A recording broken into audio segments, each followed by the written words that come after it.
ఆత్మీయంగా ప్రారంభించిన మన జీవితాలు ఆత్మీయతలోనే కొనసాగాలి, కానీ ఆత్మలో ప్రారంభించి శరీరములో ముగిసిపోకూడదని సంఘానికి పౌలు భక్తుడు హెచ్చరిక చేస్తూ ఉన్నాడు.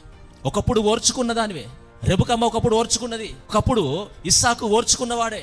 20 సంవత్సరాలండి, 20 సంవత్సరాలు సంతానం లేదు, ఓర్చుకున్నారు.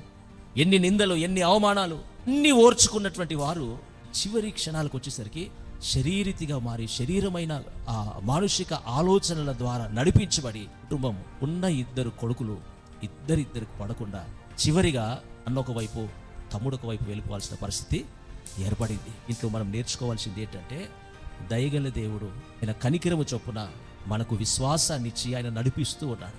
ఆ విశ్వాసం ద్వారా పొందుకున్న మనం ఎలాంటి సమస్యలు ఎదురైనా దేవుని యొద్దకే వెళ్ళాలి. అవిది అంటాడు కదా, శత్రువు చేతిలో పడుట కంటే నీ చేతిలో పడుటనే మేలు.